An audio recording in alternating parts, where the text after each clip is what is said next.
Hello friends, welcome back to my channel. मैं हूं आपका दोस्त और होस्ट विकी। दोस्तों, इस वीडियो में हम लोग एक एक्सपेरिमेंट करने वाले हैं और बनाने वाले हैं copper coil water heater. Video के एंड में कुछ रीडिंग्स भी लेंगे और देखेंगे कि ये एक्चुअली फिजिबल है या नहीं और आपको इसको बनाना चाहिए या नहीं। तो चलिए दोस्तों, स्टार्ट करते हैं। दोस्तों, सबसे पहले तो हमें ज़रूरत होगी एक कॉपर कॉइल की। ये कॉपर कॉइल दोस्तों नॉर्मली रेफ्रिजरेशन और एसी में यूज़ होता है। इसकी जो लेंथ है वो है 50 फुट और इसका जो डायमीटर है वो है 1/4 इंच। दोस्तों, ये कॉपर कॉइल गोदरेज कंपनी का है और इसको मैंने अमेजोन से लिया था। ये 99% कॉपर है और क्योंकि गोदरेज एक ब्रांडेड कंपनी है इसलिए मैंने इस कॉपर कॉइल का इस्तेमाल किया है। दोस्तों, कॉपर यानी कि तांबा थोड़ा एक्सपेंसिव होता है, तो इसकी जगह पे आप एल्यूमिनियम कॉइल का भी इस्तेमाल कर सकते हो। इसमें कोई प्रॉब्लम नहीं होनी चाहिए। तो सबसे पहले हम लोग इस कॉपर कॉइल को ब्लैक कलर से पेंट कर देंगे। दोस्तों, ये एक स्प्रे पेंट है, एरोजॉल पेंट है और ये जो पेंट है वो मैट कलर में है।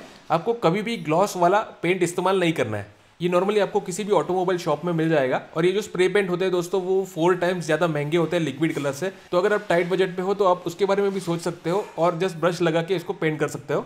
तो अभी आप सोच रहे होंगे कि हम लोग ने इसको ब्लैक कलर मारा ही क्यों। तो दोस्तों, हम लोग ने स्कूल में पढ़ा था कि black body is a good absorber of heat. काला कलर जो है वो सबसे ज़्यादा हीट को एब्जॉर्ब करता है और यही हीट दोस्तों ये कॉपर कॉइल जो है वो ट्रांसफर करता है पानी में और इस तरह से पानी गर्म होता है। उसके बाद में हमें ज़रूरत है एक 12 वोल्ट के डीसी पंप की।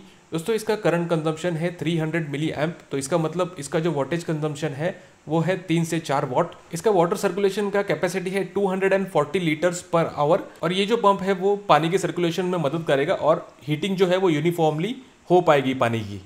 दोस्तों, ये पंप एक स्टैंडर्ड पिन के साथ आता है, तो आप कोई भी 12 वोल्ट का जो अडेप्टर है उसको लगा के इसको ऑपरेट कर सकते हो। अब सबसे पहले हमें 2 प्लाईवुड की ज़रूरत होगी। इसका साइज़ है 25x25 इंचेस और इसकी जो थिकनेस है वो है 6 मिलीमीटर। उसके बाद में हमें ज़रूरत होगी एक एल्यूमिनियम प्लेट की। दोस्तों, मेरे पास एक एल्यूमिनियम का कबाड़ था जो बहुत दिनों से यूज़ नहीं हुआ, तो उसका जो एक खाना है वो मैंने निकाल लिया और इस तरह से ये एल्यूमिनियम का बैकिंग मुझे मिला। ये ऑप्शनल है, अगर आपके पास नहीं है तो भी चलेगा, कोई इशू नहीं है। अब दोस्तों, हम लोग एक 25 इंच बाय 25 इंच का एक फ्रेम बना लेंगे। इसकी जो हाइट है वो 2.5 से 3 इंच तक आप रख सकते हो।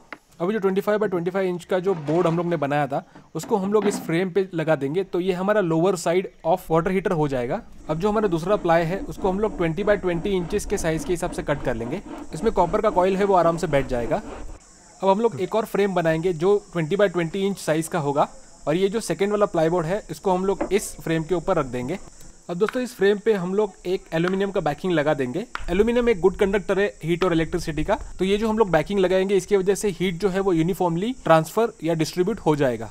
अब ये पूरे एल्यूमिनियम बैकिंग को हम लोग ब्लैक कलर दे देंगे ताकि हीट जो है वो सबसे ज़्यादा एब्जॉर्ब हो।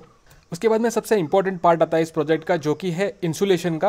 तो दोस्तों, इंसुलेशन के बहुत सारे ऑप्शंस अवेलेबल है, जैसे कि ग्लास वूल हो गया, फिर सेल्यूलोज हो गया। लेकिन क्योंकि यहाँ पर मैं दूर दराज के इलाके में हूँ, गाँव में हूँ, तो मुझे सबसे बेस्ट वाला ऑप्शन मिला जो कि है शीप वूल।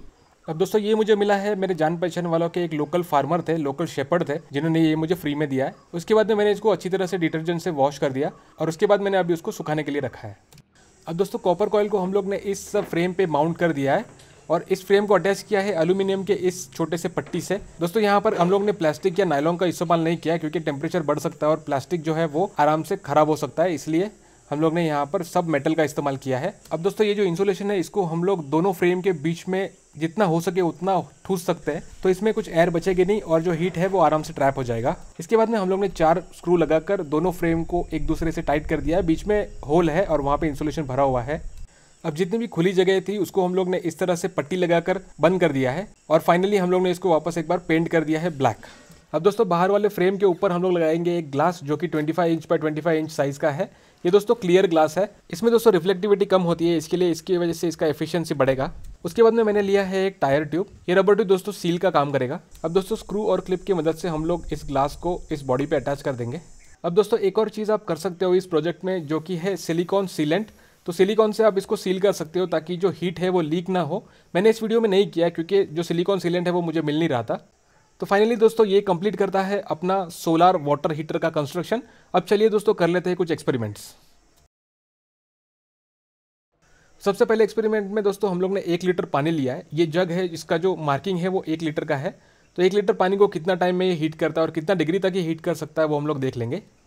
अब चलिए दोस्तों, हम लोग का जो वाटर हीटर है उसको धूप में रखते हैं और इसको प्री हीट कर लेते हैं। दोस्तों, मैंने साइड में ट्यूबिंग भी लगाई है जो कि 1/4 इंच का ही है और इस ट्यूबिंग को मैंने अटैच किया है डायरेक्टली अपने वाटर पंप से।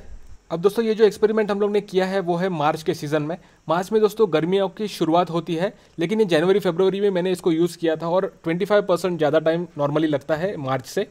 अब दोस्तों ये कॉपर कॉइल का जो वॉल्यूम है वो मैंने कैलकुलेशन करके निकाला था, तो वो 400 ml है, मतलब 400 ml पानी जो है वो इसके अंदर किसी भी समय मौजूद होता है। अब दोस्तों इस पानी का टेम्परेचर है 26.1 डिग्री सेल्सियस। इस पंप को हम लोग इसके जग के अंदर रख देंगे और ये पंप का जो दूसरा हिस्सा है उसका मैं कनेक्शन आपको पूरी तरह से बता देता हूँ।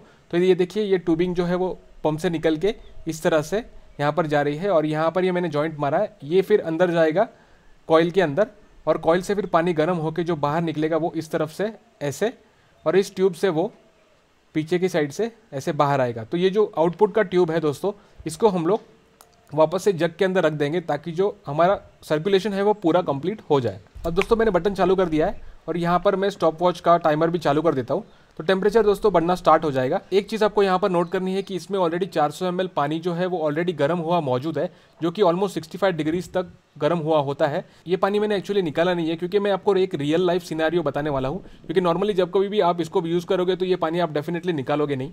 अब दोस्तों ये टेम्परेचर 47.5 दिखा रहा है, लेकिन ये जो टेम्परेचर का प्रोब है, थर्मोमीटर का प्रोब है, वो एक्चुअली आउटपुट पाइप के नज़दीक है, इसके लिए वो इतना ज़्यादा बता रहा है। लेकिन हम लोग इसको सेटल होने देते हैं, इसको थोड़ा सा हिला लेते हैं। अब दोस्तों टेम्परेचर एक्चुअली में 38.9 डिग्री पर है। अब दोस्तों ये वीडियो को मैंने फास्ट फॉरवर्ड कर दिया है और करीब करीब दोस्तों 3 मिनट में इसका जो टेम्परेचर है वो 42 डिग्रीज पे पहुंच गया है। दोस्तों ये 1 लीटर पानी 42 डिग्रीज का इनफ है शेविंग करने के लिए, तो ये मैं शेविंग करने के लिए इस्तेमाल करता हूँ। अब दोस्तों करीब करीब 20 मिनट के बाद में टेम्परेचर है वो 52 और 53 के बीच में कांस्टेंट हो गया, क्योंकि दोस्तों यहाँ पर हीट लॉस हो रहा है, तो 65 डिग्री तक टेम्परेचर पहुँच नहीं सकता। इसलिए दोस्तों मैक्सिमम जो टी मैक्स है इसका वो है 52 डिग्री सेल्सियस आफ्टर 20 मिनट्स। तो ये हो गया फर्स्ट रेफरेंस। दोस्तों सेकंड एक्सपेरिमेंट में हम लोग ने 9 लीटर पानी लिया है। दोस्तों इस बकेट में मार्किंग है क्योंकि मेरे पास कोई बकेट नहीं था दूसरा, तो मैंने एक नया खरीदा।